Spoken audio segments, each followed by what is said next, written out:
Si alguien intenta quitarte la vida en medio de la nada, no pides ayuda, no corres hacia un vecino, no le haces señas a nadie, porque no hay nadie.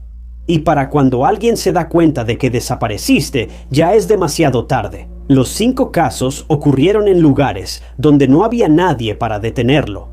Y en cada uno de ellos, una vez que comenzó, no había salida.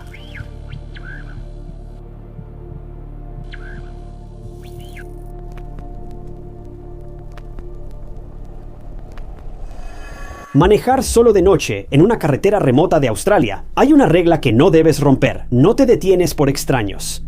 Pero Peter Falsonio y Joanne Lees sí lo hicieron, y en cuestión de minutos, Peter desapareció, sin cuerpo, sin rastro, solo un disparo en medio de la nada. Peter era el tipo de persona hacia la que la gente gravitaba naturalmente. Era divertido, relajado, el tipo de persona que hacía amigos donde quiera que iba. Joanne era más callada, pero igual de aventurera. Los dos se habían enamorado profundamente en Inglaterra y construyeron su relación alrededor de un sueño compartido: ver el mundo juntos.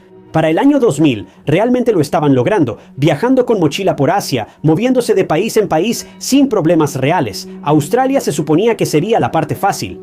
Llegaron a Sydney en enero de 2001 y emprendieron un enorme viaje por carretera, dirigiéndose directamente a una de las autopistas más aisladas del mundo, la autopista Stewart. Miles de kilómetros de carretera vacía, con largos tramos donde no verás otro auto durante horas. Y en algún lugar de ese camino, alguien estaba esperando.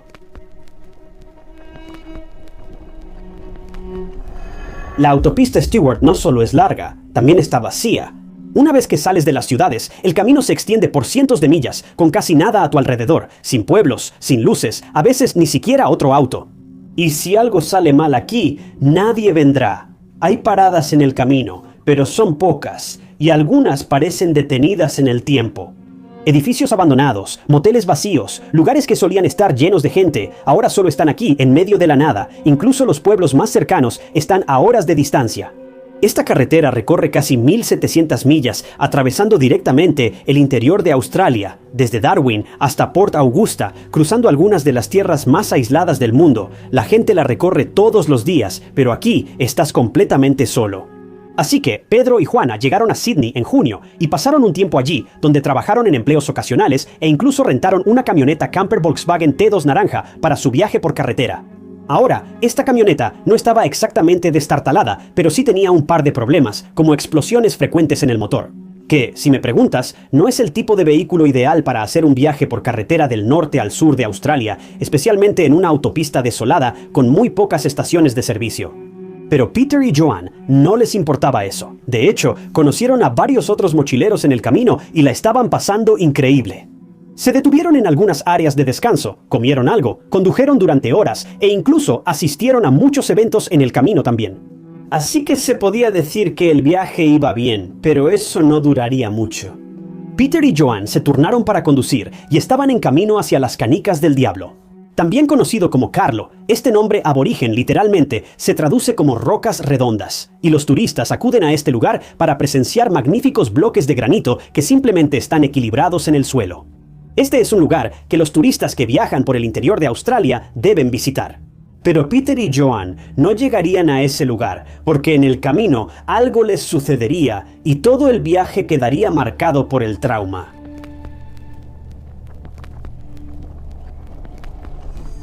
Ya estaba oscureciendo alrededor de las 7:30 de la tarde del 14 de julio de 2001 y Peter conducía la camioneta combi naranja, mientras que Joanne iba en el asiento del pasajero. Ahora, algo a destacar aquí es que la pareja notó que otro vehículo los seguía desde que salieron de Barrow Creek. Y normalmente no verías otro auto en kilómetros mientras conduces por la autopista Stewart, pero esto era extraño. El vehículo era una Toyota Pickup blanca, o Ute, y tenía una lona verde en la parte trasera. La pareja esperaba que el conductor los rebasara, pero él solo iba detrás siguiéndolos. Peter y Joanne no le dieron mucha importancia, pero pensaron que tal vez el conductor era otro mochilero o un viajero que iba hacia el sur de Australia. Pero ahora, al acercarse la tarde, las luces delanteras de atrás se pusieron bastante brillantes, y era tan molesto que Peter ni siquiera podía distinguir nada en el retrovisor por el resplandor. Y luego, la Toyota Pickup blanca se acercó, y luego un poco más, hasta que la combi camper y la camioneta blanca iban manejando lado a lado. Joan y Peter miraron hacia su lado, y un hombre de mediana edad estaba tratando de hacerles señas para que se detuvieran. Y él señalaba con bastante emoción hacia la parte trasera de la combi, tratando de indicarles que se orillaran. Peter lo hizo, como le indicaron, aunque Joan protestó. Su instinto le decía que algo no estaba bien. Y, alerta de spoiler, ella tenía razón al respecto. Considerando lo que sucedió después, Peter salió de la camioneta y fue a hablar con el conductor de la camioneta blanca. Joan le suplicó que no fuera, pero Peter fue de todos modos. Él pensó que no pasaría nada malo. El conductor de la camioneta blanca entonces afirmó que vio chispas saliendo del escape de la combi. Peter se sintió un poco mejor y más cómodo en ese momento porque el hombre solo estaba preocupado por ellos, solo estaba siendo un buen samaritano. Pero el instinto de Joan todavía le decía que tuviera cuidado con la situación. Peter y el hombre fueron a revisar el escape, mientras que Peter también le indicó a Joan que se sentara en el asiento del conductor y acelerara el motor, lo cual ella hizo. Ten en cuenta que la combi naranja estaba al frente y esta camioneta blanca estaba detrás de ellos, y los dos hombres estaban parados entre los dos vehículos, y afuera estaba completamente oscuro. Bueno, justo cuando Joan aceleró el motor, se sobresaltó por un fuerte y estruendoso ruido. Ella pensó que solo era la combi haciendo explosión, pero todo sucedió muy rápido. Joan volteó para mirar hacia atrás cuando el hombre de la camioneta blanca, ahora armado, la dominó. Joan pasó de estar aprensiva a aterrorizada. Este hombre no era ningún buen samaritano y, peor aún, no podía escuchar ni ver a Pedro por ningún lado, pero en ese momento tenía cosas más importantes de las que preocuparse. El hombre procedió a empujar a Joan más adentro de la camioneta y la inmovilizó. Luego, intentó cubrirle la boca con cinta adhesiva, pero Joan se movía y forcejeaba, así que la cinta terminó enredada en su cabello, pero el hombre no había terminado. Luego, llevó a Joan de regreso a su propio vehículo, y durante todo ese tiempo, Joan no recuerda haber visto a Pedro en ningún lado. Bueno, cuando prácticamente la empujaron dentro de esta camioneta blanca, el hombre salió un momento, y fue entonces cuando ella aprovechó para escapar. No notó mucho sobre esta camioneta, aparte del hecho de que también había un perro dentro. Era un dálmata mestizo. Logró esconderse entre los arbustos y matorrales cercanos y simplemente se quedó sentada en silencio, rezando para que el secuestrador se fuera. El hombre buscó en la zona un par de veces antes de finalmente irse, pero durante el corto tiempo que estuvo ahí fue una pesadilla interminable para Juana. Estaba llena de miedo de que la atraparan, pero afortunadamente logró escapar de las garras de este desconocido. Cuando el hombre se alejó conduciendo en la oscuridad, Juana salió de los arbustos y no miró atrás. Corrió por esa carretera en busca de ayuda y logró hacer señas a un conductor de tráiler que la llevó a una parada cercana en Barrow Creek. Pero, desafortunadamente, Pedro no tendría tanta suerte.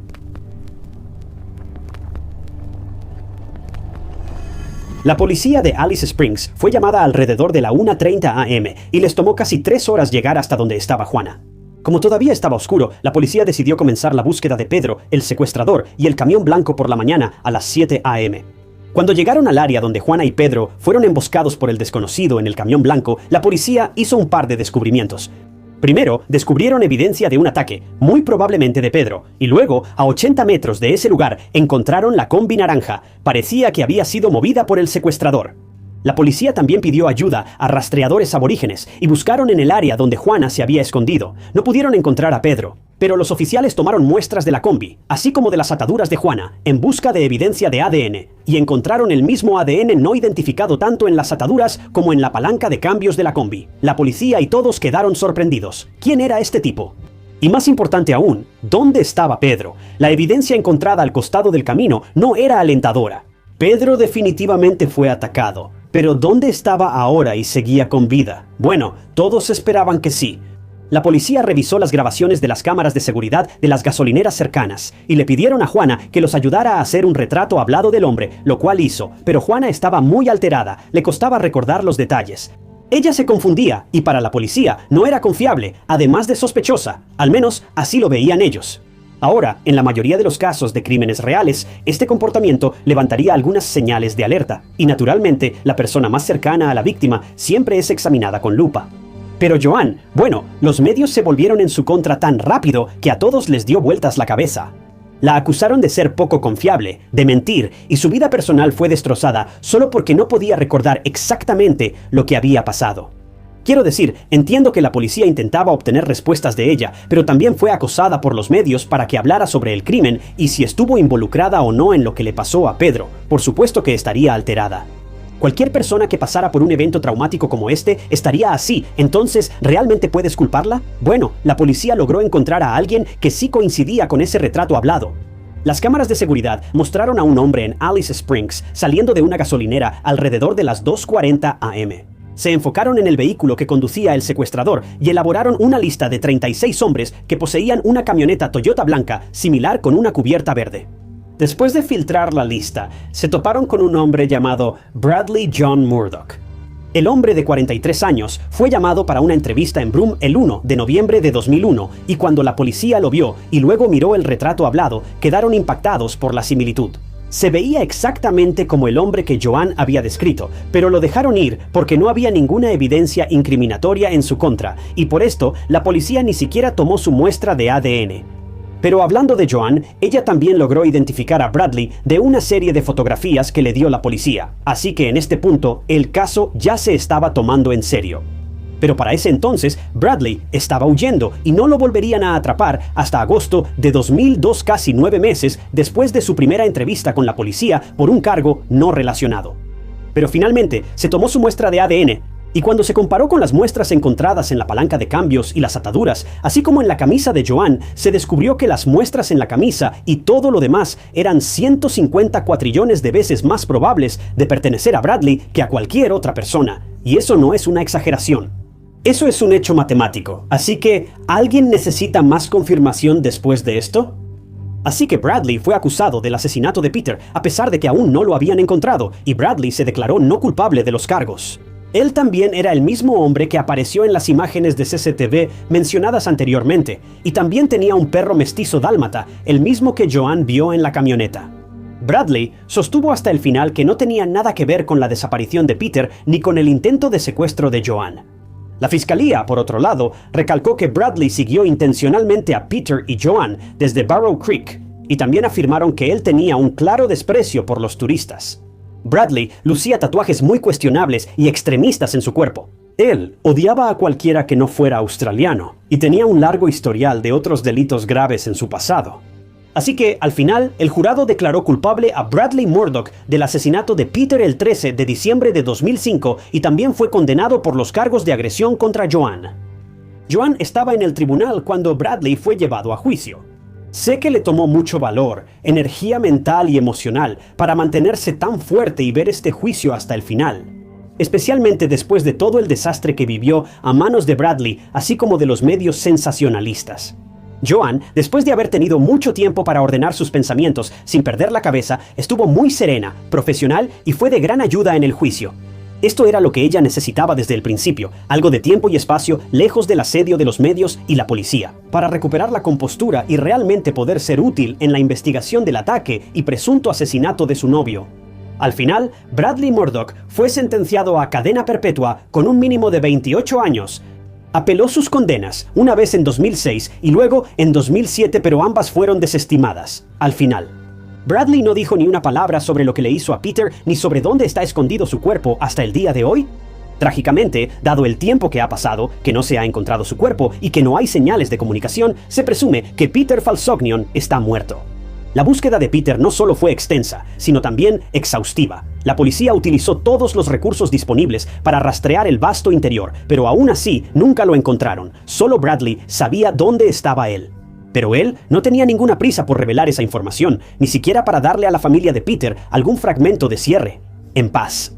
En junio de 2025, la policía australiana anunció una recompensa considerable de $500,000 por información creíble que condujera al descubrimiento de los restos de Peter. Pero aún así, no ha surgido nada. Desde entonces, la policía ha recibido varias pistas y están investigando activamente cada una de ellas.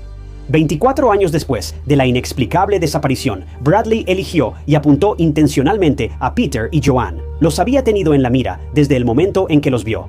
Afortunadamente, Joanne salió con vida de esta tormenta, pero quedó marcada para siempre.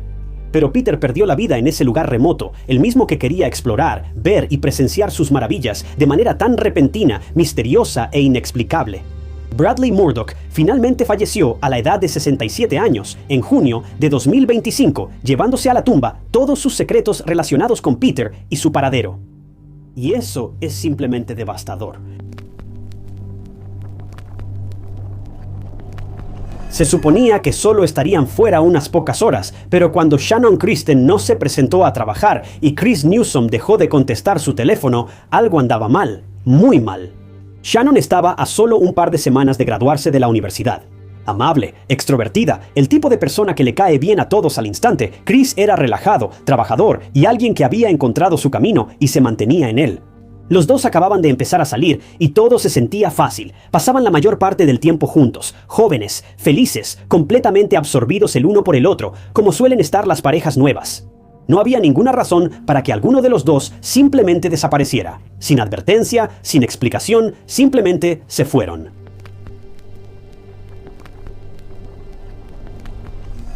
Era la tarde del sábado 6 de enero de 2007.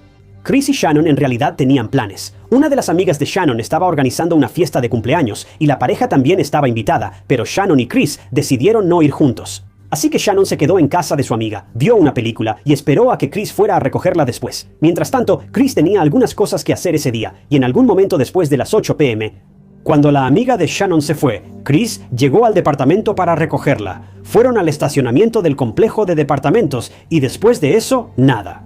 La última vez que Shannon habló con alguien fue con sus padres y les dijo que estaba en casa de su amiga esperando a que Chris fuera a recogerla. Se pusieron al día sobre cómo les había ido en el día y eso fue todo. Trágicamente, la familia de Shannon nunca volvería a saber de ella. Por otro lado, la familia de Chris no lo había visto en todo el sábado. Tenía 23 años y era joven. Era fin de semana, era normal que él saliera con sus amigos y llegara tarde a casa, así que sus padres no le dieron mucha importancia. Pero lo que no sabían era que la pareja nunca llegó a esa fiesta. Sus amigos los esperaron, incluso llamaron y enviaron mensajes varias veces, pero Chris y Shannon nunca contestaron. Y después de eso, algunos de sus amigos regresaron al departamento donde estaba Shannon, y aunque encontraron el auto de Chris, no pudieron encontrarla. Los amigos de Shannon pensaron que esto era extraño, pero decidieron no involucrar a las autoridades de inmediato. Tal vez la pareja había hecho un plan de último minuto y simplemente estaban fuera. Pero al día siguiente, las llamadas de la mamá de Shannon tampoco serían contestadas. Fue entonces cuando contactó a los padres de Chris, y se sorprendió al saber que no habían tenido noticias de su hijo desde el sábado. Luego, los compañeros de trabajo de Shannon también se dieron cuenta de que no había llegado al trabajo el 7 de enero, lo cual era sumamente extraño en ella. Los padres de Shannon y Chris involucraron a la policía, pero no iniciaron una investigación de inmediato. Chris tenía 23 años, Shannon tenía 21. Eran adultos, y la policía pensó que encontrarlos no era urgente y sugirieron a las familias que los buscaran por su cuenta por el momento hasta que pasara ese supuesto periodo de espera obligatorio.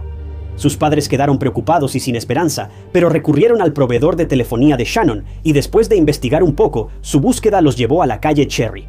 Este fue el último lugar donde el celular de Shannon había emitido señal, cuando las familias llegaron ahí alrededor de las 2 de la mañana. El 8 de enero terminaron sin encontrar a Chris y Shannon, pero sí encontraron su auto, una Toyota 4Runner. Pero aquí está el detalle, estaba abandonado. Shannon no haría eso. ¿Por qué simplemente abandonaría su auto? Bueno, al revisar el auto, muchas cosas extrañas llamaron la atención de la familia de Shannon. Sus cosas no estaban en el auto. Fotos de Shannon y Chris, calcomanías en la ventana exterior, un oso de peluche, su cargador de teléfono y su iPod no estaban por ningún lado. Además, los asientos estaban echados hacia atrás. Mucho. Algo que ella nunca haría. Era alta, pero no tenía que echar su asiento completamente hacia atrás para manejar. El interior del auto también estaba cubierto de lodo, y si alguien conocía a Shannon, sabría que ella mantenía su auto perfectamente limpio. También se encontró un paquete de cigarrillos en el auto, aunque ninguno de los dos fumaba. Sus padres sabían que esto era muy alarmante, e inmediatamente volvieron a llamar a la policía, porque esto también tenía que ser alarmante para ellos. Y ahora empezaron a tomarse en serio esa desaparición. La policía llegó poco después de la llamada y analizaron el auto más a fondo. Los oficiales terminaron encontrando un sobre en el auto de Shannon y al hacer pruebas descubrieron que contenía huellas dactilares, huellas que no pertenecían ni a Chris ni a Shannon. Y ahora la búsqueda había comenzado.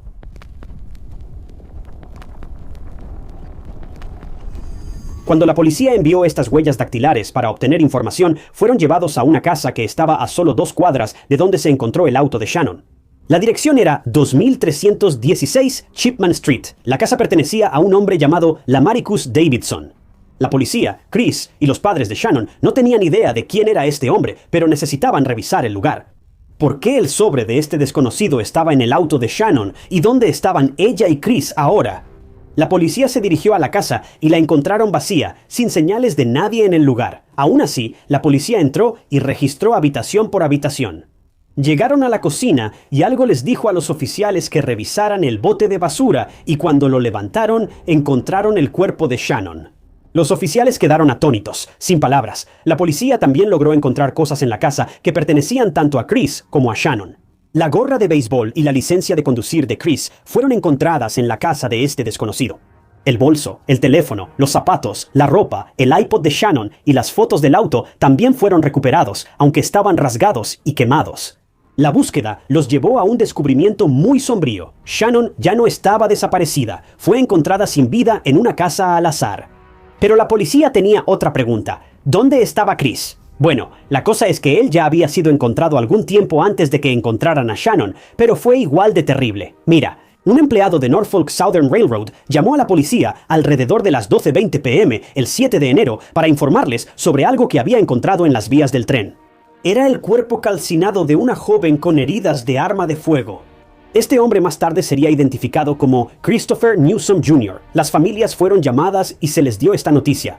Los chicos estaban vivos hace solo unas horas, iban a una fiesta, pero ahora ya no estaban y habían sido atacados brutalmente.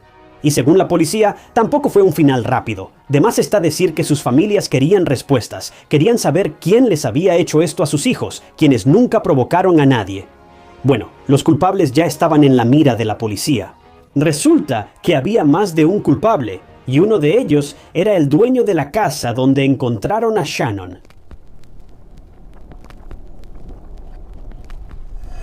Así que la policía ya tenía una pista en este caso. Sabían que la Marcus Davidson estaba detrás del ataque a Chris y Shannon, así que comenzó una cacería humana. Hablaron con testigos alrededor de la casa, cerca del auto de Shannon e incluso en el departamento para ver si alguien había visto algo extraño. Y su búsqueda los llevó a un hombre llamado Eric Boyd. Él estuvo en contacto con la Marcus después del asesinato y la policía logró presionar a Eric para que revelara el paradero de la Marcus, cosa que finalmente hizo. Finalmente, la policía lo encontró el 11 de enero, 5 días después de que la pareja desapareciera, en una casa desocupada.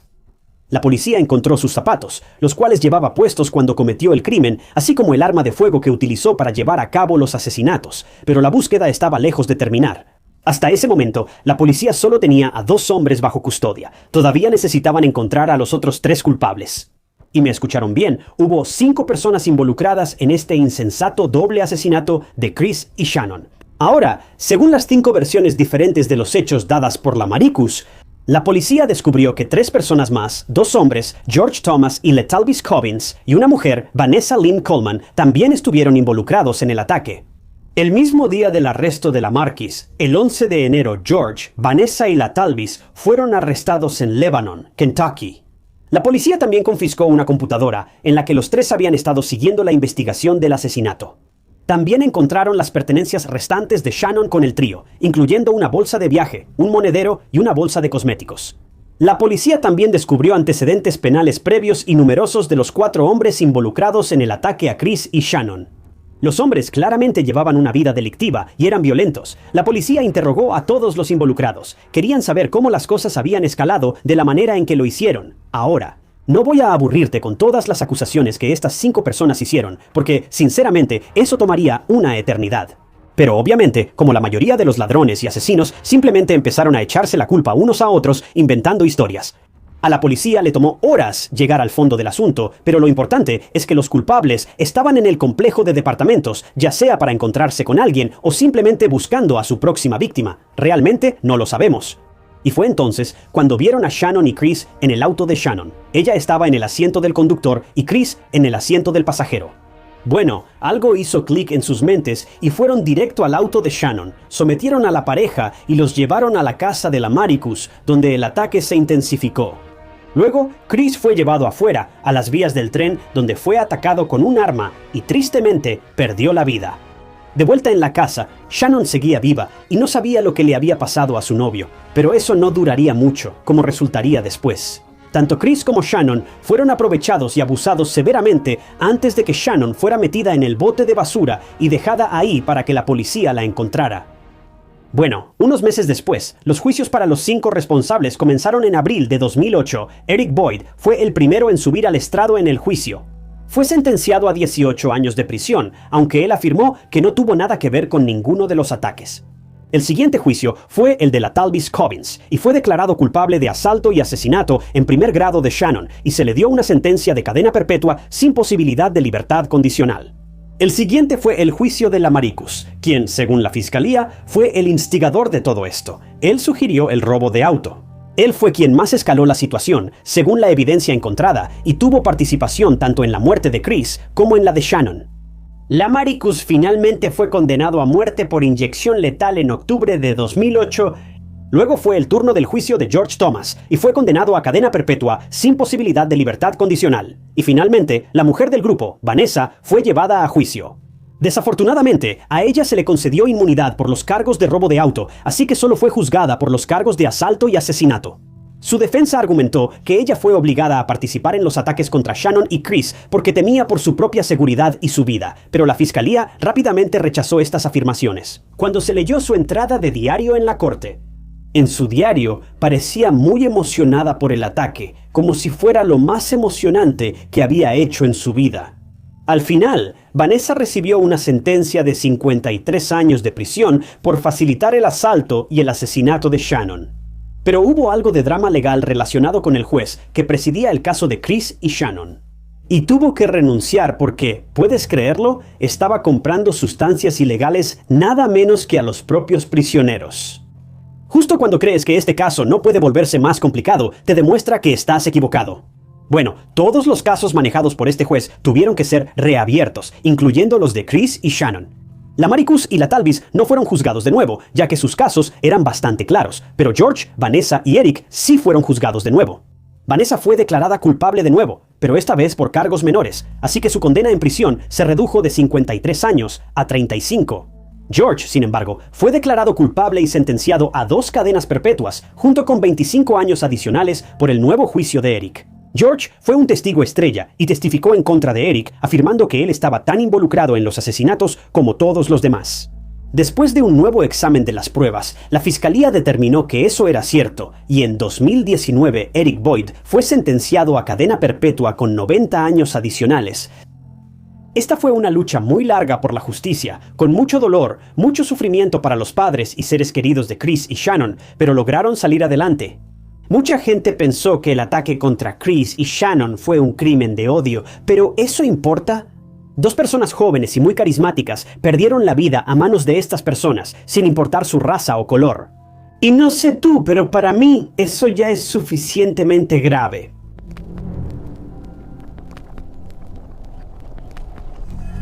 Dylan Rounds tenía una forma especial de hacer una entrada. Incluso antes de nacer, los doctores les dijeron a sus padres que iban a tener una niña hasta el último ultrasonido.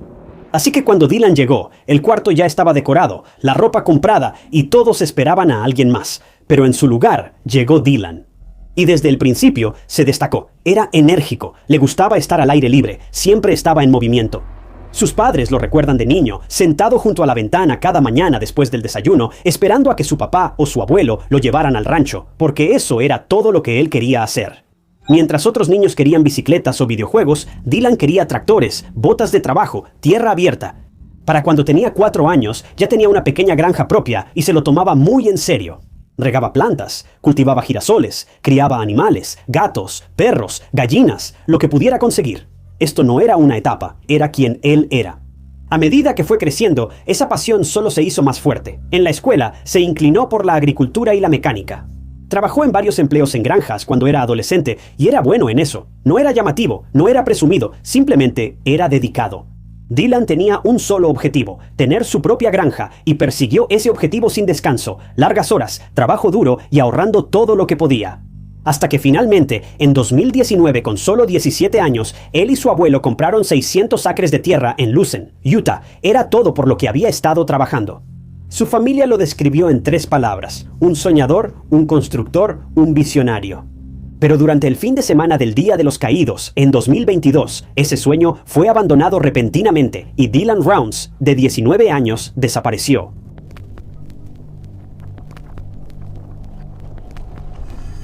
Así que el pueblo donde Dylan compró su terreno, Lucen, Utah, se encuentra cerca de la frontera con Nevada, en el extremo noroeste, y hoy en día es básicamente un pueblo fantasma.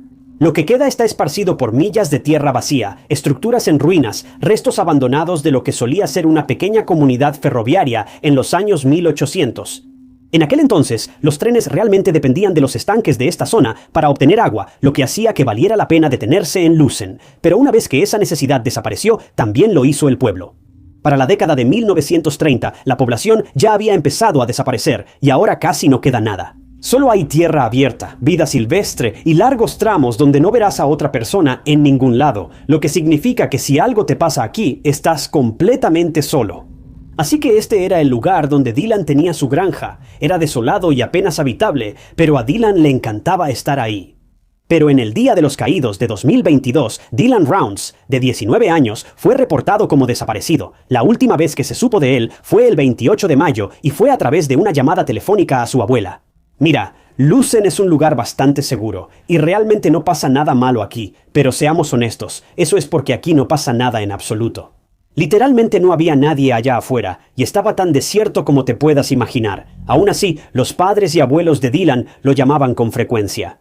Dylan y su abuela tuvieron una charla, y Dylan le dijo que necesitaba arreglar algunas cosas en la granja antes de que llegara una lluvia. Y que la llamaría más tarde, pero esa llamada nunca llegaría.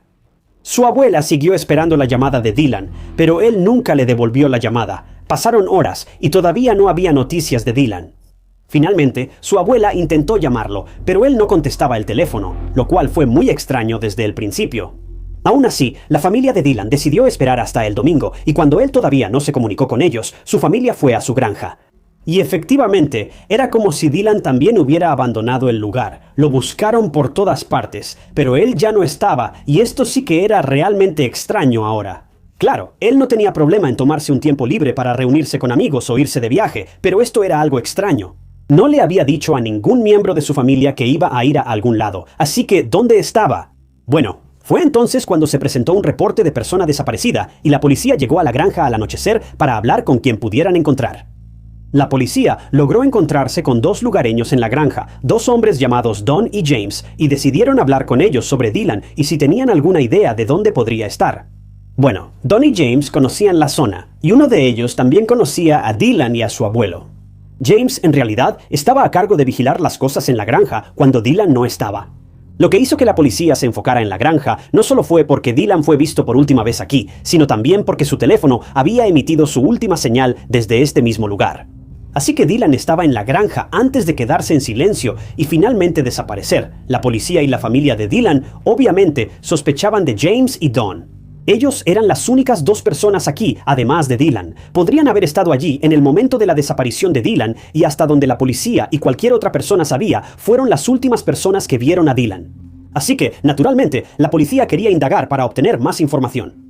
James vivía bastante cerca de la granja de Dylan, y según él, no había visto a Dylan el 28 de mayo, lo cual era algo extraño, porque Dylan estaba literalmente justo ahí, en su periferia. La policía también revisó el remolque y la casa rodante de Dylan en la granja. Nada parecía estar alterado ni manipulado. Todo estaba justo donde se suponía que debía estar, y no parecía que se hubiera llevado nada, que hubiera habido una pelea ni nada por el estilo, pero eso cambiaría un par de días después. Mira, Dylan también llevaba un arma consigo, pero esa no fue encontrada. La casa rodante cuando la policía la registró el 30 de mayo, pero unos días después, mágicamente fue encontrada dentro de esa casa rodante. No era algo que se pudiera haber pasado por alto fácilmente. La policía había volteado esa casa rodante de cabeza. No había señales del arma, pero ahora ahí estaba, y esto era extraño. Luego, la búsqueda los llevó a otra cosa. La policía encontró un par de botas en el suelo, a cierta distancia de la casa rodante. Eran las botas de Dylan, y tenían manchas inquietantes. ¿A dónde iría Dylan, dejando su granja, su casa rodante y ahora sus botas? Bueno, se realizaron búsquedas para encontrarlo en esta vasta área, y realmente era difícil comprender por dónde empezar y qué buscar. Y además de eso, algunas de sus pertenencias estaban reapareciendo mágicamente de la nada. La familia Rounds también anunció una recompensa de $20,000 que después aumentó a $100,000. Por cualquier información sobre Dylan y su regreso seguro, todos estaban preocupados y nerviosos. Dylan era un joven responsable y puntual. Él no se iría así nada más, dejando todo sin avisarle a su familia, y viendo que dejó su casa rodante, las llaves, su granja y sus botas, con manchas extrañas y muy alarmantes en ellas. Esto no le parecía correcto a nadie. Todos tenían innumerables teorías sobre dónde podría estar Dylan.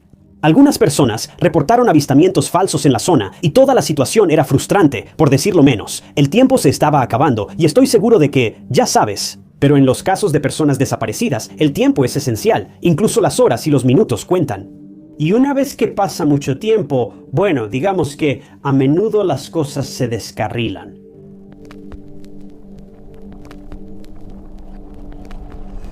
La policía hizo todo lo posible por buscar en la vasta y aparentemente interminable zona de Lucen, pero también tenían en la mira a algunas personas. Los hombres que vieron por última vez a Dylan en su granja, Don y James. La policía estaba extrañamente más interesada en James que en Don, aunque James Brenner, de 58 años, era un hombre sin hogar que vivía en las tierras de Lucen. Era alguien a quien Dylan le había dado refugio y un lugar donde vivir, pero James estaba viviendo en Lucen ilegalmente, así que está eso. Había algo extraño en James desde el principio. Parecía tener mucho que decir sobre el paradero de Dylan, dónde podría estar, y simplemente parecía demasiado curioso acerca de toda la investigación. Y no en un sentido de encontremos a Dylan rápido. Había algo en este tipo que simplemente se sentía raro, pero la policía no podía arrestar a alguien solo por la vibra que les daba. Así que tenían que encontrar más pistas, más evidencia, actuar en el momento correcto y ojalá en la dirección correcta.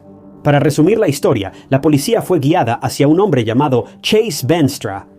Ahora, este tipo tenía un largo historial de crímenes. En resumen, no era un desconocido para la policía. Y, de hecho, Chase también fue mencionado por el bocón James cuando la policía le preguntaba sobre Dylan y su desaparición. James recalcó que Chase era un hombre violento y que debía ser investigado. Bueno, la policía hizo exactamente eso. Y aunque Chase no era ningún santo, dado su historial criminal violento, no tenía nada que ver con Dylan. Tampoco está claro si Dylan y Chase siquiera se conocían, lo que refuerza aún más la inocencia de Chase. Por decirlo así, él tenía una coartada irrefutable para el día en que Dylan fue visto por última vez, así que la policía volvió al punto de partida. Solo andaban dando vueltas sin rumbo, sin ningún avance real. Y fue entonces cuando decidieron investigar al mismo hombre que le estaba dando todo tipo de pistas a la policía. James Brenner, de 58 años, James era un ocupante ilegal y tampoco ayudaba que tuviera una orden de arresto activa en su contra. Además, fue en ese momento cuando el amigo de James, Don, se presentó y le contó algo interesante a la policía. Primero que nada, le dijo a la policía que James seguramente pudo haber visto a Dylan ese día en la granja, ya que la choza de James estaba justo al lado de la granja, así que podía ver a Dylan muy claramente y lo que estaba haciendo. Otra cosa que Don reveló y que llamó la atención de la policía fue que no mucho después de la desaparición de Dylan, James le había dado a Don un par de armas para que las guardara. ¿De dónde sacó esas armas y por qué las tenía en primer lugar? Pero hablando de Dylan, Don también echó la culpa a James cuando le dijo a la policía que James, de hecho, había visto a Dylan el día que desapareció. James estaba en la granja, en su cabaña, cuando Dylan estaba trabajando en la granja a las 3 p.m. ese día. James incluso se lo contó a Don, y Don podía dar fe de eso. Entonces, ¿por qué estaba mintiendo? ¿Ahora? Las piezas poco a poco empezaban a encajar. Don, sinceramente, estaba desconcertado. Era muy amigo tanto de James como de Dylan, pero literalmente conocía al abuelo de Dylan. Y ahora tenía la sospecha de que el mismo hombre con el que había pasado el rato podría tener algo que ver con la desaparición de Dylan.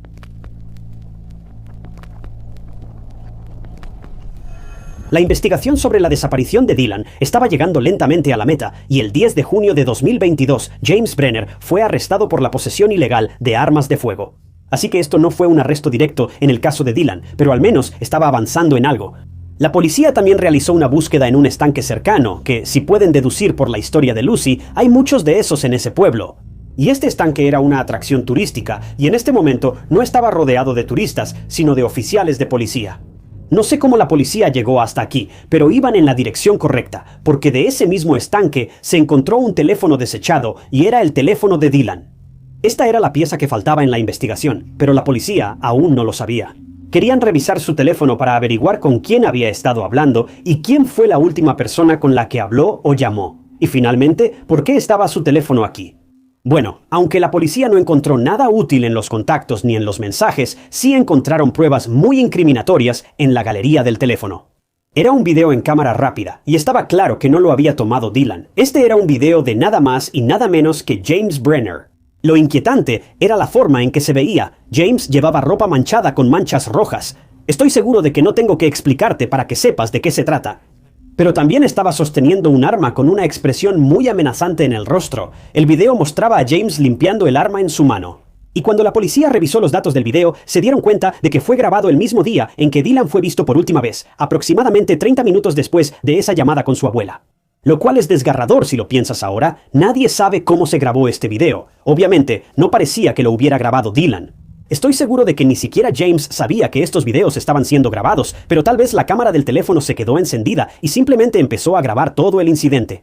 ¿Pero cómo? Tu suposición es tan buena como la mía, no lo sabemos, pero esta fue la pieza final del rompecabezas que llevó a la policía en la dirección correcta.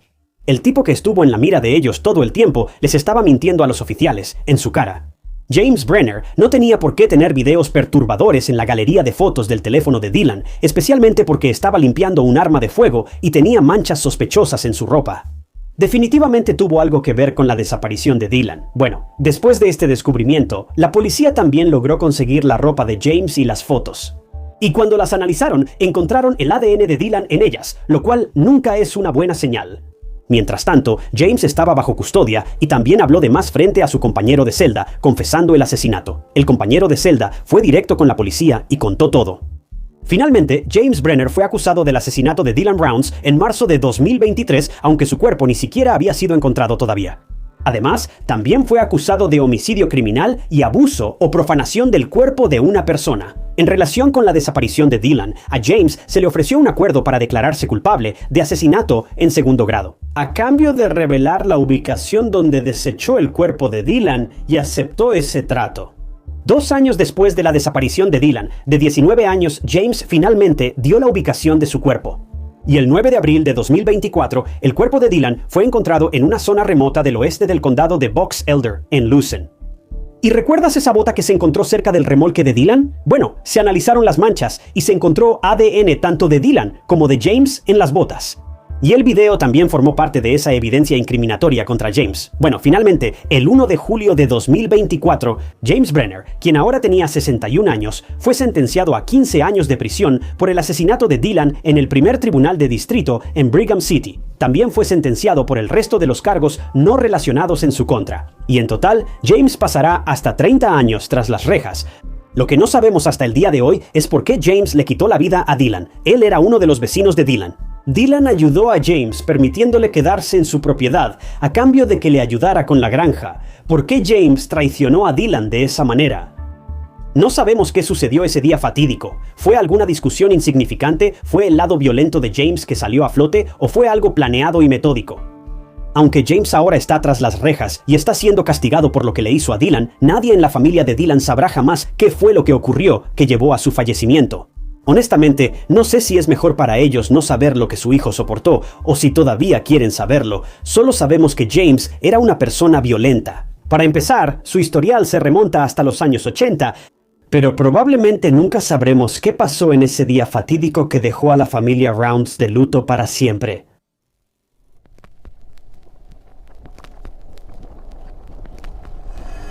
Era abril de 2014 cuando Chris Kremers y Lisanne Frew, 2 chicas jóvenes de los Países Bajos, emprendieron un viaje que era mitad vacaciones y mitad viaje misionero. Las chicas habían estado planeando un viaje a Panamá, donde esperaban hacer senderismo y turismo, además de ayudar a algunos de los lugareños menos afortunados, especialmente a los niños, enseñándoles manualidades y también aprendiendo algo de español ellas mismas.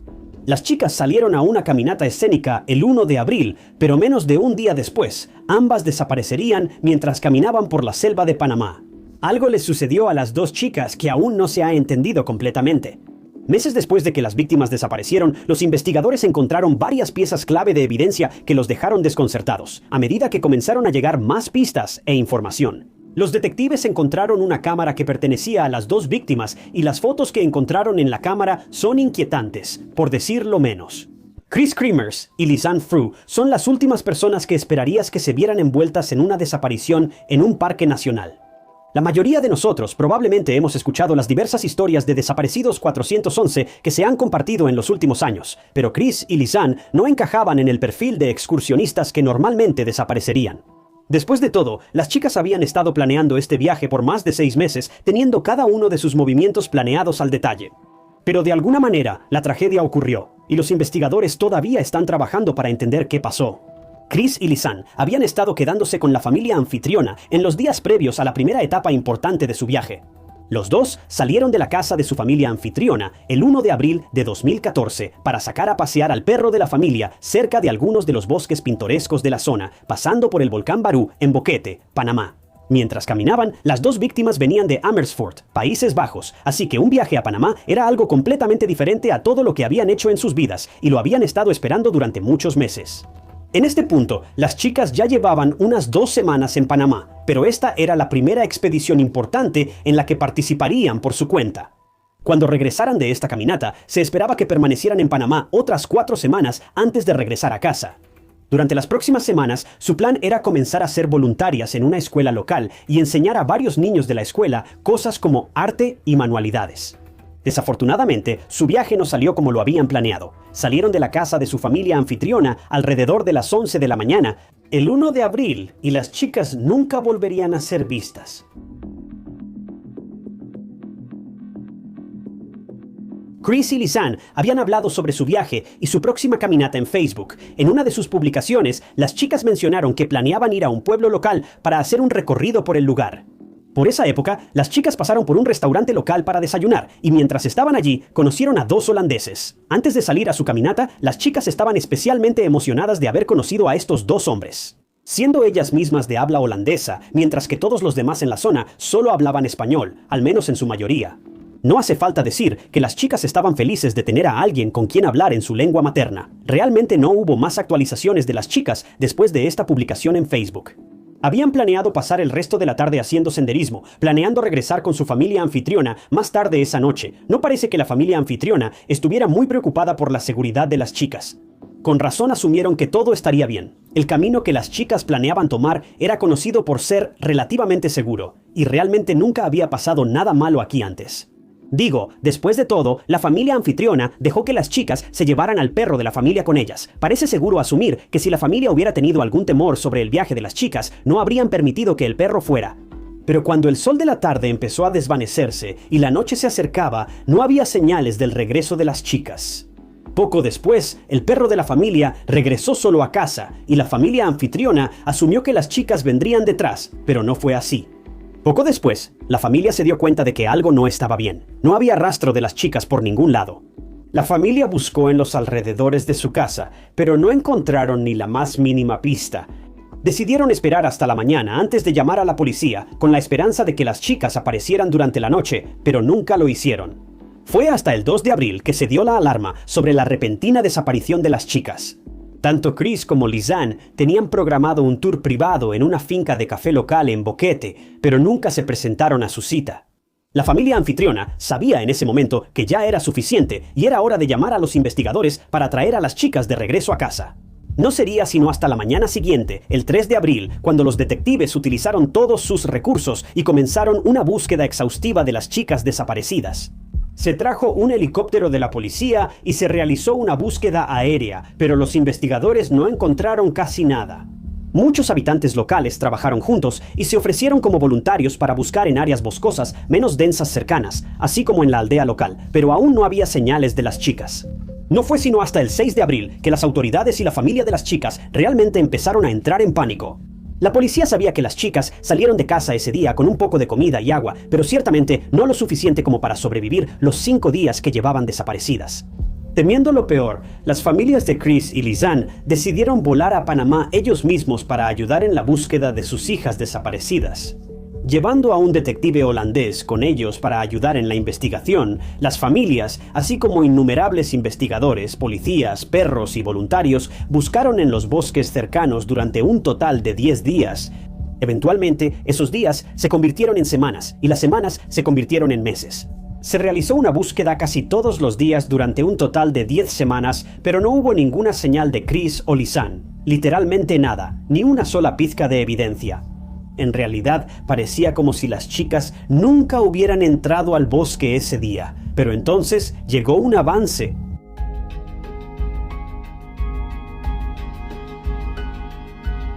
Justo cuando la búsqueda policial estaba llegando a su fin y los investigadores sentían que habían llegado a un callejón sin salida, una mujer local que había estado ayudando a buscar a las chicas entregó una mochila azul.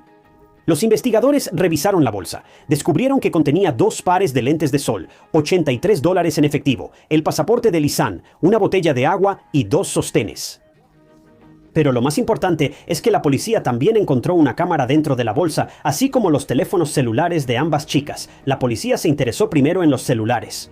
Después de todo, si las chicas realmente se habían metido en problemas durante su viaje, casi con toda seguridad habrían intentado llamar a alguien. Como resultó ser, tenían razón, pero los resultados de su investigación fueron mucho más desgarradores de lo que cualquiera podría haber esperado.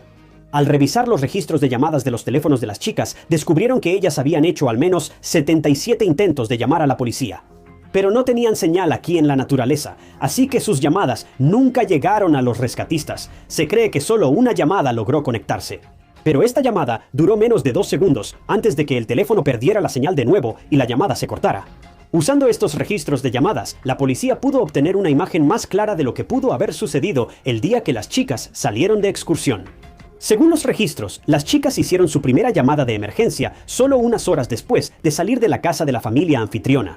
No conocemos la línea de tiempo específica, pero está muy claro que las chicas se metieron en problemas poco después de que comenzó su viaje. Recuerda, su caminata comenzó el 1 de abril. Esto es importante porque, hasta donde sé, todos sus intentos de llamadas de emergencia ocurrieron en esta fecha. Parece que los teléfonos fueron apagados más tarde ese mismo día, o el 2 de abril. No pude confirmar la hora exacta en que finalmente se apagaron los teléfonos. Pero 5 días después, el 6 de abril, el teléfono de Chris se encendió una vez más. Y se hicieron varios intentos de desbloquear el teléfono usando un código PIN incorrecto, lo que resultó en que el teléfono finalmente se bloqueara de forma permanente. Para el 11 de abril, ambos teléfonos se habían quedado sin batería. Pero aunque toda esta información es bastante impactante, por decirlo suavemente, no se compara con lo que se encontró en la cámara de las chicas. Cuando la policía revisó el contenido de la cámara, encontraron un lote de fotos que fueron tomadas el 1 de abril, el día en que comenzó la caminata. Mostraba todas las fotos habituales del hermoso paisaje natural, así como varias fotos de las chicas disfrutando su tiempo durante la caminata. No se encontró nada sospechoso en ninguna de estas fotos iniciales. Pero mientras la policía seguía revisando la cámara, encontraron un segundo grupo de fotos tomadas 7 días después, el 8 de abril. Este grupo de fotos fue tomado en medio de la noche, entre la 1 y las 4 de la mañana. Las fotos mostraban las pertenencias de las chicas esparcidas sobre un grupo de rocas, separadas y divididas cuidadosamente con intención y propósito. Las imágenes también mostraban envolturas de dulces, bolsas de plástico, montones de tierra e incluso un espejo, aunque parece que este espejo nunca fue recuperado. Pero una foto en particular fue increíblemente impactante para los detectives. La foto parecía mostrar la parte trasera de la cabeza de Chris, con su cabello desordenado. Ahora, varios artículos afirman que también se podía ver una pequeña cantidad de sangre en esta foto, pero por más que lo intento, simplemente no puedo ver nada así en la imagen. Si tú la ves, asegúrate de decírmelo en los comentarios, pero creo que esta información pudo haber sido inventada, o tal vez simplemente estoy ciego. Después de encontrar estas fotos impactantes y perturbadoras, la policía decidió que esto era más que suficiente evidencia para continuar con su investigación. Se dirigieron al lugar donde el voluntario de búsqueda y rescate encontró la mochila. El camino los llevó hasta un río cercano y, curiosamente, la mochila fue encontrada justo en el centro del río, atascada entre algunas rocas. Cuando los detectives volvieron a enfocar sus esfuerzos de búsqueda en esta zona, pronto encontraron una pila de ropa cuidadosamente doblada junto a la orilla del río. Aproximadamente 2 meses después, mientras continuaban las búsquedas, también encontraron un hueso pélvico y una bota con un pie todavía atascado dentro.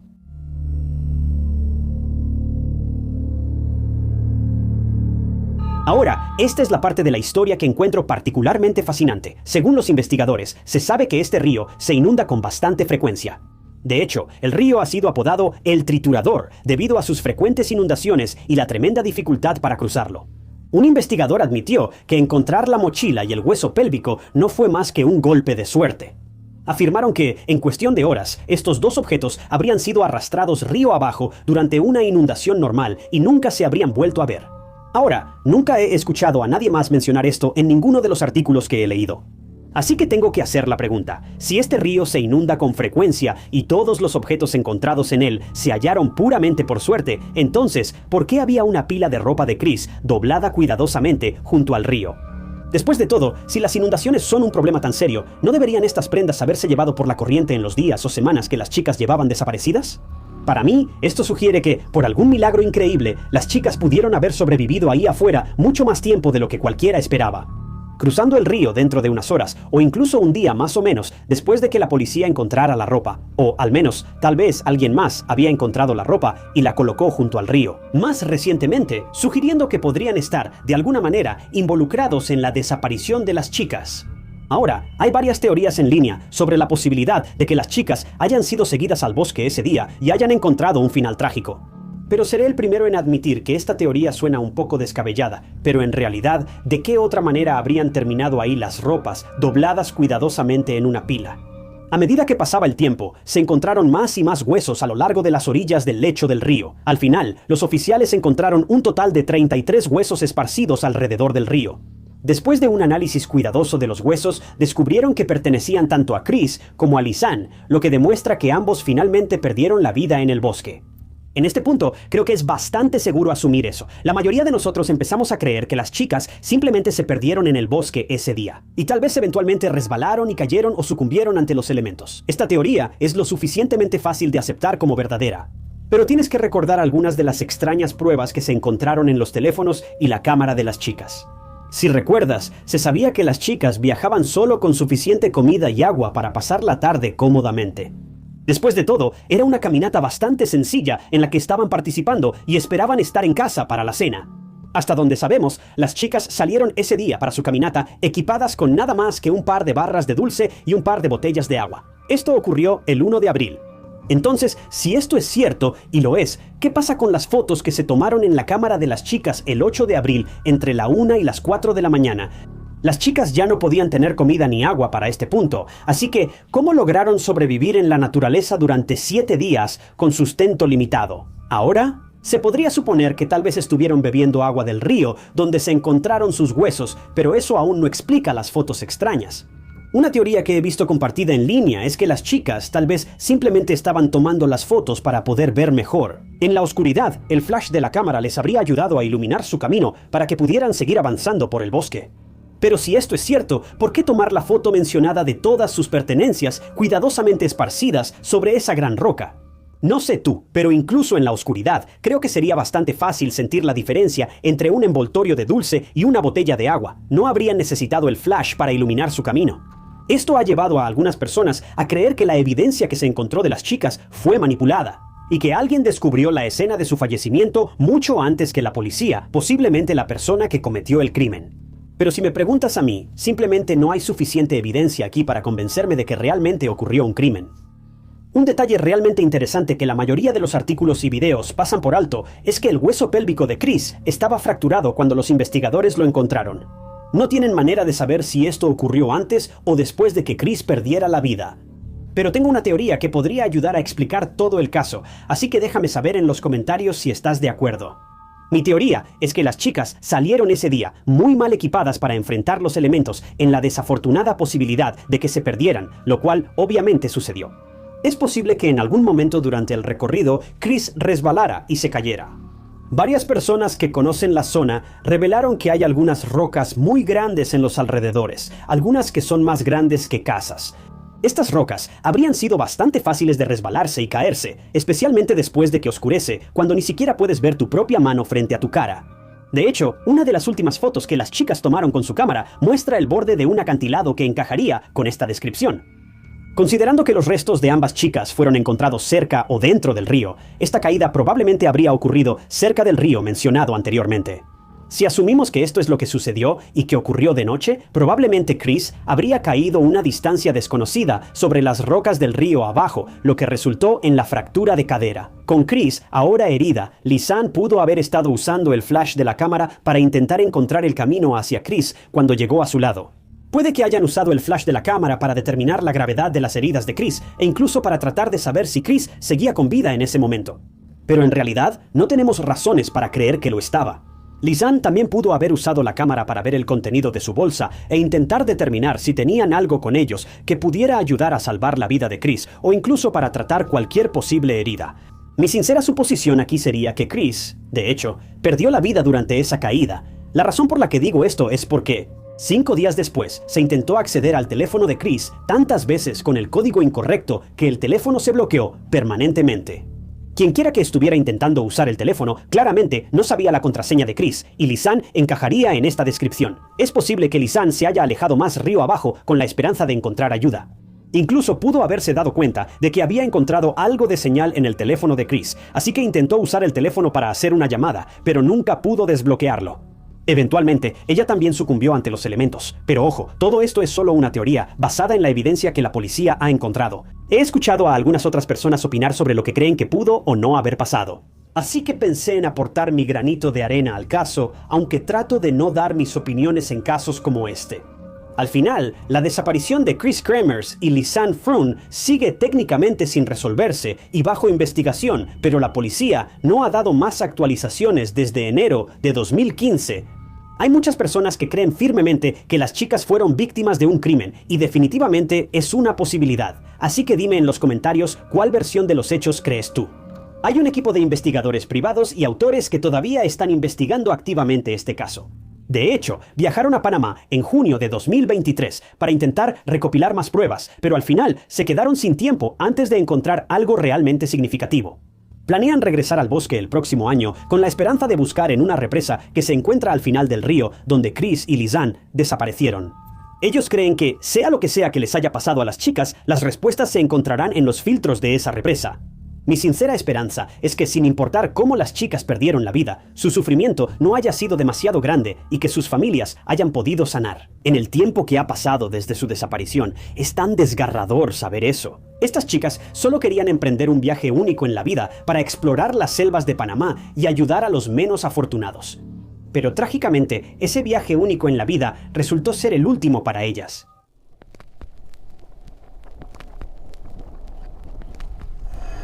Era 1992 y Shanda Scherer tenía solo 12 años. Recientemente se había cambiado a una nueva escuela y tenía problemas con una chica en particular que simplemente no la dejaba en paz. La chica le enviaba a Shanda innumerables cartas amenazantes y cada carta era más violenta que la anterior. Todo esto culminó en un crimen realmente perturbador que los investigadores simplemente no podían entender. Shanda eventualmente desaparecería, pero dos de sus supuestas amigas pronto harían una confesión impactante que nadie pudo haber anticipado. Los detectives se quedaron sin palabras, cuestionando cómo unas adolescentes podían tener mentes tan retorcidas y llevar a cabo un crimen de proporciones tan viles y repulsivas. Esta es una historia que no querrás perderte. Shanda Scherer nació en Pineville, Kentucky, en junio de 1979. Sus padres, Stephen y Jacqueline, estaban profundamente enamorados en el momento de su nacimiento, pero desafortunadamente su matrimonio simplemente no resistió la prueba del tiempo. No puedo decir exactamente cuándo sucedió esto, pero los dos se divorciaron cuando Shanda aún era bastante joven. Después del divorcio, no pasó mucho tiempo para que Jacqueline se volviera a casar, mudándose a Louisville para vivir con su nuevo esposo. Aquí, Shanda comenzaría a asistir a quinto y sexto grado en la escuela St. Paul. A Shanda le fue muy bien en St. Paul y pudo hacer muchos amigos aquí, convirtiéndose muy rápido en parte del grupo popular. Shanda llegó a jugar voleibol y softball e incluso fue aceptada en el equipo de porristas de la escuela. Para todos era muy claro que Shanda estaba destinada a la grandeza, pero su éxito no duraría mucho. Los detalles de la situación nunca se han hecho públicos. Pero por alguna razón, la madre de Shanda volvió a divorciarse y una vez más decidió sacar a Shanda de la escuela y transferirla a otra secundaria. Esta vez, Shanda y su madre se mudaron a New Albany, Indiana, supuestamente para que Shanda pudiera estar más cerca de su padre biológico. Aunque no pude confirmar si esto era completamente cierto, ya que todos los registros que pude encontrar simplemente decían que el padre de Shanda vivía en el estado vecino de Kentucky. Nunca fueron más específicos que eso. En 1991, después de establecerse en New Albany, Shanda fue inscrita en la escuela secundaria Hazelwood, estoy seguro. Como sucede con la mayoría de los niños, Shanda estaba aterrada por tener que empezar en una nueva escuela y hacer nuevos amigos. Y que esto le haya pasado 2 veces en el transcurso de solo unos pocos años, estoy seguro de que solo hizo las cosas mucho más difíciles para ella. Pero ciertamente no ayudó en nada cuando Shanda casi de inmediato comenzó a meterse en peleas en su nueva escuela. Verás, los niños en el pasado de Shanda siempre la recibían con los brazos abiertos y siempre la consideraban una de las chicas populares, pero en Hazelwood las cosas eran muy diferentes. Solo unos días después de comenzar la escuela, una chica llamada Amanda Hebren apareció en escena y parecía estar decidida a hacerle la vida miserable a Shanda. Ahora, no sabemos quién comenzó el acoso, pero al poco tiempo ambas estaban profundamente involucradas en ello. Las dos chicas se pelearon a golpes al menos en una ocasión, y la mamá de Shanda parece haber sugerido que Amanda fue quien lanzó el primer golpe. Aunque, sinceramente, todo esto es bastante irrelevante porque ambas terminaron en detención de todos modos, pero las cosas se pusieron un poco extrañas a partir de aquí. Una vez que las dos se vieron obligadas a sentarse juntas en detención, en realidad llegaron a conocerse y descubrieron que tenían mucho en común. Aunque la mamá de Shanda ciertamente tenía algunas reservas sobre Amanda, considerando que acababan de estar peleando entre ellas. Solo unos días antes, Jacqueline estaba feliz de que Shanda comenzara a hacer nuevas amigas, pero las cosas se volvieron mucho más serias para las chicas a partir de aquí. Como resultó ser, Amanda no solo quería ser amiga, quería ser mucho más que eso. Las dos chicas solían pasarse notas en clase y en detención. Y Amanda comenzó a hacer preguntas sobre Shanda, específicamente preguntando si le gustaban las chicas. Amanda le hacía cumplidos sobre su ropa y siempre se aseguraba de decirle a Shanda lo bonita que era. Ahora, todos hemos escuchado historias de cómo los niños se molestan entre sí. No específicamente para ser malos, sino porque en secreto se gustan, pero no saben qué hacer con esas emociones complejas. Bueno, este parece haber sido el caso aquí también. Porque al poco tiempo, Shanda y Amanda comenzaron una relación romántica entre ellas. Incluso fueron juntas al baile de otoño de la escuela. Algo que fue realmente atrevido para un par de chicas jóvenes en un estado fuertemente conservador en 1992. Pero este baile no traería los recuerdos felices que ambas esperaban, aunque el baile en sí salió perfectamente. Los problemas comenzaron cuando Shanda fue presentada a una chica de 16 años llamada Melinda Loveless. El único problema era que Melinda no buscaba hacerse amiga. Eso era porque, en sus ojos, Shanda le había robado a su novia. Verás, Melinda había estado saliendo con Amanda durante aproximadamente un año, y para una adolescente, un año bien podría haber sido toda una vida. Las dos terminaron poco tiempo antes de que Amanda conociera a Shanda, pero Melinda aún no se había recuperado de la ruptura. En el baile, Amanda amenazó repetidamente a Shanda y días después comenzó a escribirle cartas llenas de odio a Amanda, expresando cuánto odiaba el hecho de que Amanda y Shanda pasaran tanto tiempo juntas. Aquí es donde las cosas empezaron a complicarse un poco. Ahora, mencioné que Amanda y Melinda habían terminado, pero esto no es del todo cierto. Aunque Amanda ciertamente creía que las dos habían terminado, Melinda realmente no había aceptado la ruptura. Ella sentía que solo estaban teniendo problemas y que eventualmente lo solucionarían, pero parece que Amanda ya se había desvinculado completamente de la situación. Así que, mientras Amanda pensaba que ya podía empezar a salir con otras personas, Melinda seguía pensando que Amanda le estaba siendo infiel. Todo esto empeoró por el hecho de que, mientras todo esto sucedía, el padre de Melinda acababa de abandonar a la familia y su madre rápidamente estaba comenzando una relación con otra persona. De más está decir que Melinda ya se sentía completamente traicionada por su familia y lo último que necesitaba era ser traicionada también por su novia. Estas emociones acumuladas eran demasiado para que Melinda las soportara y no pasó mucho tiempo antes de que quisiera vengarse. Era finales de 1991. En este punto de la historia, Melinda estaba en su peor momento, pero de alguna manera sentía que no podía evitar hundirse aún más.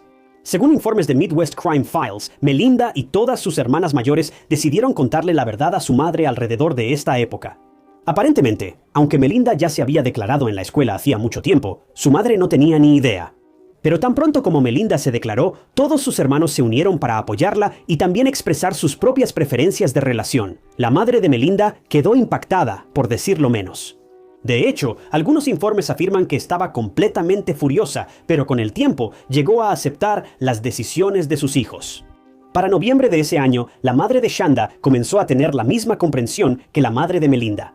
Pero desafortunadamente para ella, Shanda no confiaba lo suficiente en su madre como para decirle directamente cómo se sentía respecto a otras chicas.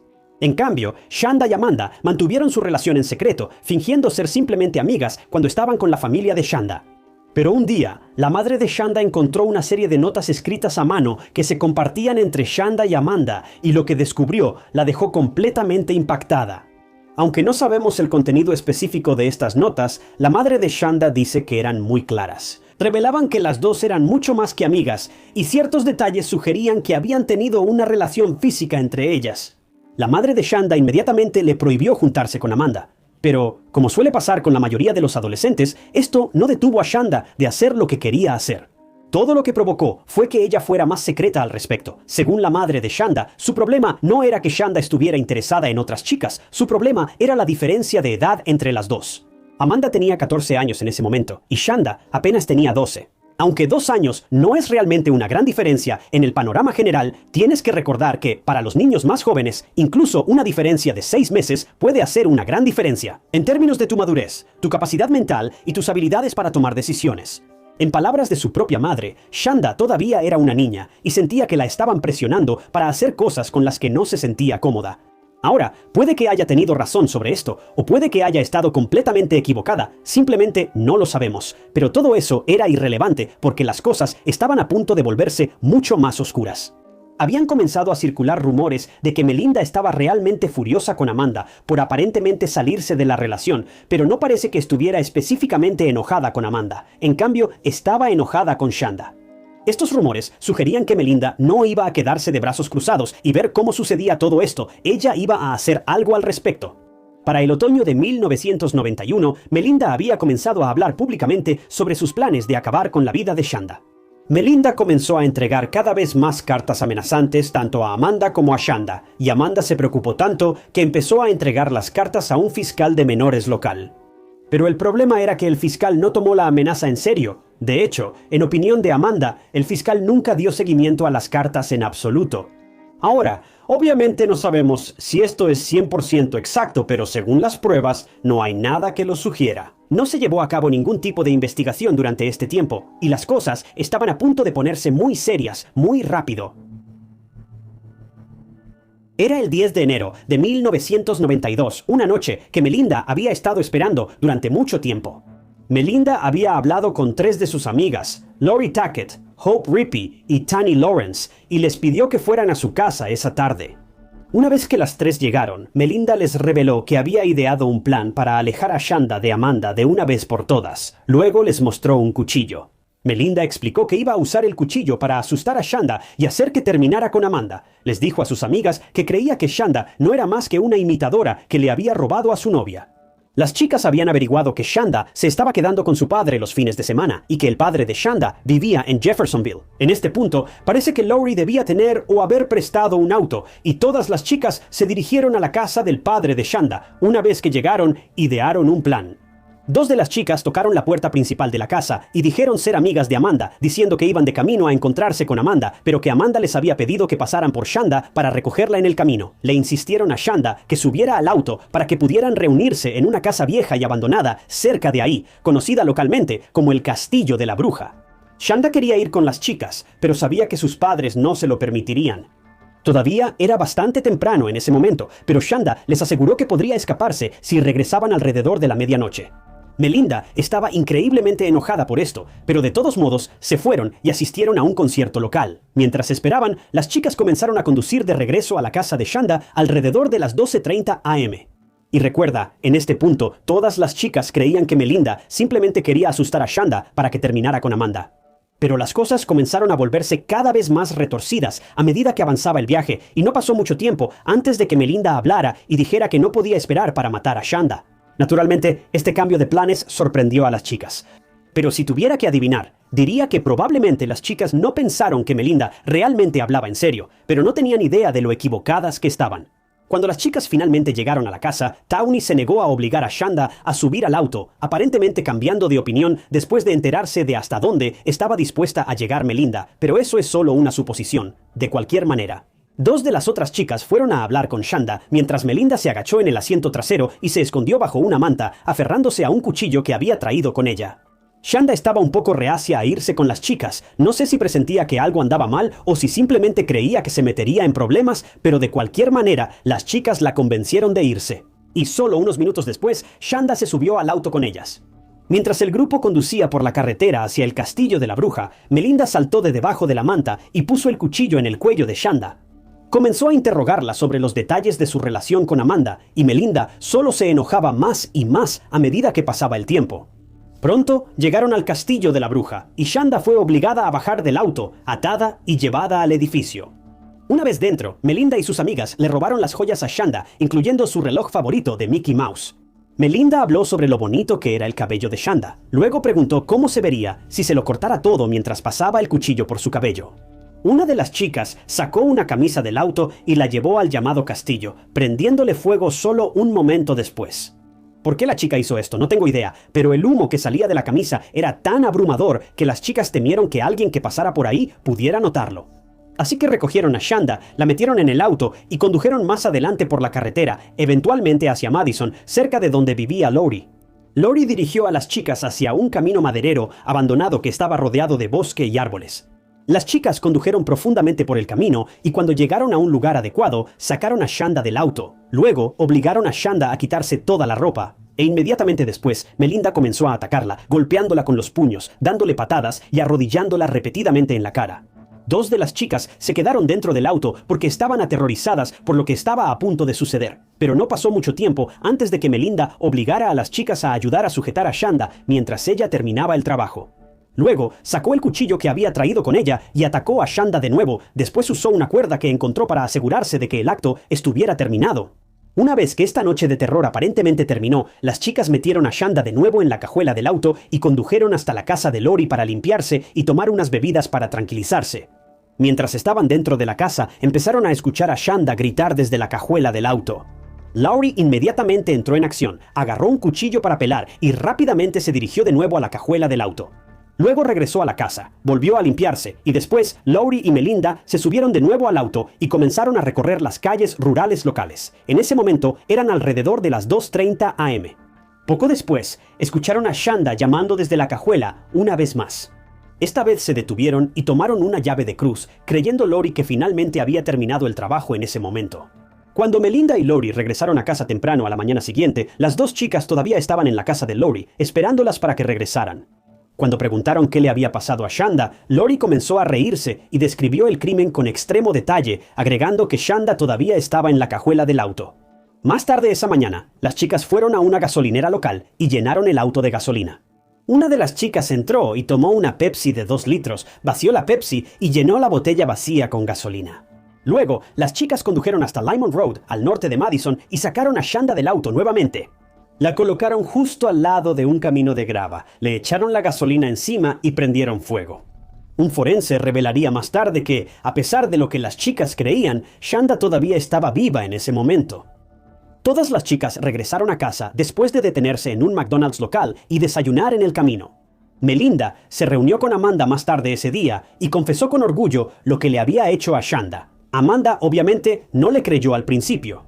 Pero fue entonces cuando Melinda la llevó a la cajuela del auto, donde se podían ver las huellas de las manos de Shanda por toda la cajuela y también se encontraron sus calcetas adentro. Amanda se quedó sin palabras, realmente sin palabras. Melinda luego se volvió hacia ella, le juró su amor y le suplicó a Amanda que no le dijera a nadie. Aterrada, Amanda aceptó. Más tarde esa mañana, el 11 de enero, la mañana después de que ocurrió el crimen, dos hermanos se dirigían al campo de pruebas Jefferson para ir a cazar. En el camino, notaron algo al costado de la carretera que se parecía mucho a una escena del crimen, pero creyeron que era un maniquí que alguien había dejado abandonado. Hasta que se acercaron, corrieron al teléfono más cercano para llamar a la policía en cuanto se dieron cuenta de lo que habían descubierto. La policía les pidió que regresaran a la escena del crimen y esperaran a un equipo de investigadores para tomar sus declaraciones. Varios patrulleros estatales y detectives llegaron y comenzaron a recolectar pruebas forenses en la escena del crimen. La policía inicialmente creyó que esto era algún tipo de violencia de pandillas, especialmente considerando que el cuerpo había sido colocado en una pose sugestiva antes de ser quemado y abandonado. También supieron que el rostro y las manos de la víctima habían sido un punto de enfoque particular para el agresor. ¿Agresor? Parecía como si hubieran sido quemados intencionalmente para que la víctima no pudiera ser identificada. Mientras todo esto sucedía, el padre de Shanda acababa de despertar y se dio cuenta de que Shanda no estaba en su habitación. La buscó por todas partes, pero no la encontró en ningún lado. Llamó a su madre y le explicó lo que estaba pasando y ambos la buscaron, pero todo fue en vano. Para esa tarde, se reunieron con los investigadores locales y presentaron un reporte de persona desaparecida ante el sheriff del condado de Clark. A las 8:20 de esa noche, Esperanza y Tawny, las dos amigas de Melinda, aparecieron inesperadamente en la estación de policía local junto con sus padres. Las dos chicas estaban histéricas y apenas podían hablar. Finalmente, lograron decir que la víctima que la policía había encontrado ese día no era otra que Shanda. Las chicas confesaron todo, contándoles a los investigadores toda la serie de eventos que habían ocurrido esa noche. Varios condados locales trabajaron juntos para reconstruir la historia. Y finalmente, el alguacil del condado de Clark fue alertado de que el reporte de persona desaparecida que se había presentado ese día había sido oficialmente resuelto. Los detectives pronto obtuvieron registros dentales y pudieron identificar positivamente a Shanda. Tanto Melinda como Lori fueron arrestadas al día siguiente, mientras que las otras dos chicas ya estaban bajo custodia policial. Para abril de 1992, Townie aceptó un acuerdo con la policía. Para septiembre, tanto Melinda como Lori también aceptaron acuerdos. Tanto Melinda como Lori fueron sentenciadas posteriormente a 60 años de prisión, pero, sorprendentemente, ambas obtuvieron libertad condicional después de solo 26 y 25 años respectivamente. Las otras dos chicas recibieron sentencias mucho menores. Hope recibió 35 años aunque solo cumplió 14 y Townie fue sentenciada a 20 años pero solo cumplió 9. Al final de todo esto, realmente no sé qué pensar de este caso. Normalmente les doy mi breve opinión antes de terminar la historia, pero aquí simplemente no sé qué decir. Muchas personas pueden apresurarse a defender a Melinda, culpando sus acciones a su infancia, increíblemente oscura, llena de abuso y engaños. Y lo admito, Melinda tuvo una infancia muy difícil, tanto así que la historia de Melinda sería suficiente para hacer un video solo sobre ella. Pero al final, las acciones de Melinda y las de sus amigas son inexcusables. No se puede negar que Melinda era completamente consciente de lo que estaba haciendo y era plenamente consciente de las consecuencias de sus decisiones, pero aún así continuó con el crimen. Pero lo que resulta particularmente perturbador son las acciones de Lori Tackett, ya que se rumora que ni siquiera había conocido a Shanda hasta la noche en que ayudó a quitarle la vida. Ojalá hubiera algún tipo de lado positivo aquí, pero este simplemente no es uno de esos casos. Sinceramente, solo espero que, después de pasar todo ese tiempo tras las rejas, las chicas hayan podido rehabilitarse de verdad de los horribles y repugnantes crímenes que cometieron. Y tal vez, de alguna manera, puedan aprender de sus terribles decisiones y convertirse en personas decentes en el futuro, por muy poco probable que eso sea. Simplemente da miedo saber que estas mujeres ahora caminan libres entre nosotros.